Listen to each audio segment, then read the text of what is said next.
do not think about bad things. Well, since then it's been a full-time job. So there is no way you can handle the mind like this. This doesn't need any great enlightenment. If you spend 2 minutes with your eyes closed, you will realize you cannot do anything forcefully with this mind. So, I want to remove negative thoughts. Do not ever go in this direction because what you want to remove will become your quality. Always you will be on it. So what should I do?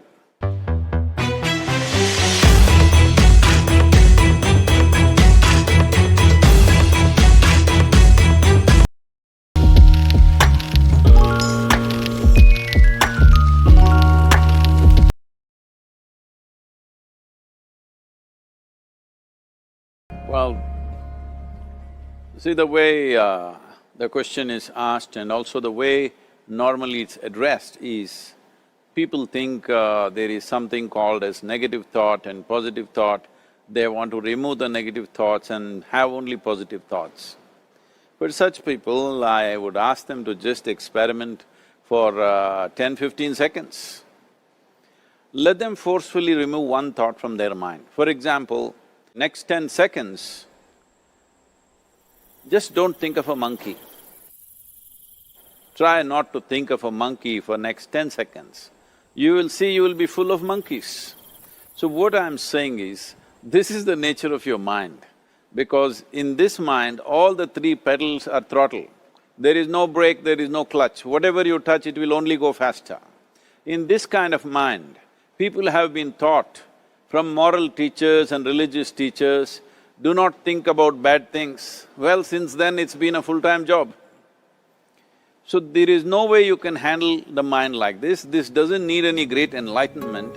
If you spend 2 minutes with your eyes closed, you will realize you cannot do anything forcefully with this mind. So, I want to remove negative thoughts. Do not ever go in this direction because what you want to remove will become your quality. Always you will be on it. So what should I do? The thing is this, without understanding the fundamental mechanism of this mind, because our mind, human mind, is the most sophisticated computer on the planet. Even all the supercomputers have come out of this. When this is the case, is it not important that we understand the mechanics of how it functions? One simplistic aspect of how it functions is, there are no subtractions and divisions in our mind. There is only addition and multiplication. If you try to do something with it, it will say one more. If you try hard, it will multiply into many more. In this mind, you don't try to identify what is positive, what is negative and try to remove it. First of all, one needs to understand, this mind of yours, this body of yours is supposed to serve you. The life that you are is important. Body and mind are vehicles that must serve us. If you sit in a vehicle, it must go where you want to go. If it goes to its own destination, what is the point of such a vehicle? It's just a nuisance. Right now, most human beings are unfortunately experiencing this fantastic possibility of human mind as a nuisance, as a troublesome thing. Well, this is the most beautiful thing you have. It's just that you need to pay little attention as to how it functions. One simple thing is this. First and foremost process is, that's why we put out this process called Isha Kriya. This is to distance yourself from your physiological and psychological process. There is something called as you which exists. This is not a composite of all your thoughts and emotions and physiological processes. Beyond that, there is you. If you close your eyes, even if you cannot see anything, you're still there. It is through the window of your eyes that you're looking out, but if you close your eyes, it doesn't mean that you don't exist, you still exist. So beyond your thought, you still exist, beyond your emotion, you still exist. So that you, the life that you are, this has to come into your experience.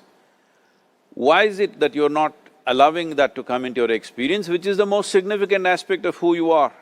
Who you are right now, the most significant aspect is, you and me are alive right now, this is it. What I'm thinking, what you're thinking is not the important thing. We are alive right now, that is the important thing. So, it is important that you focus on this fundamental sense of aliveness within you, and then you will see there is a natural distance between you and your thought process. Once there is a distance between your psychological process and your physiological process, this is the end of suffering. Because there are only two kinds of suffering that human beings go through, physical suffering and mental suffering. Once you create a little space between you and your mind, between you and your body, this is the end of suffering. This is something every human being has to experience and know, otherwise thinking I will just remove negative thoughts and I will have positive thoughts, all the best, it's not going to work 100%, it's not going to work because nobody can remove it, they can avoid it for some time. So when negative thoughts come, you say Ram Ram, Shiva Shiva, whatever you want, but this is just avoiding, it's not gone. The moment you stop that, it will pop back with great force, otherwise it'll come back in your dreams.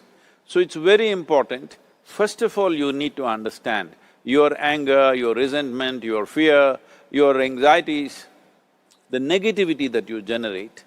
Generally resentment, anger, it is always directed towards somebody. But we need to understand this is poisons that we are drinking and expecting somebody else to die. Fortunately, life doesn't work like that. If I drink poison, I die. If I drink poison, you don't die. So, we need to understand this. When I say poison, today you can have yourself chemically analyzed. Right now, what is your blood work, what it says? 5 minutes of intense anger, check your blood work and see, there will be lots of negative elements in it, literally you're poisoning yourself. So, do you want to poison yourself? Definitely not. Now the very question is coming from certain helplessness, what shall I do? Don't do anything, just sit back and just concern yourself with something which is a life process. Maybe your heartbeat, maybe your breath, maybe just the sensation of being alive. Depending upon how sensitive or how perceptive you are, accordingly find something. It could be a sensation in the body, it could be breath, it could be heartbeat, it could be anything, something which indicates life to you. Just pay attention to that for some time. Slowly you will see there is a distinction between what is you and what you have gathered, which includes both your physiological and psychological possibility or mess, whatever you made out of it.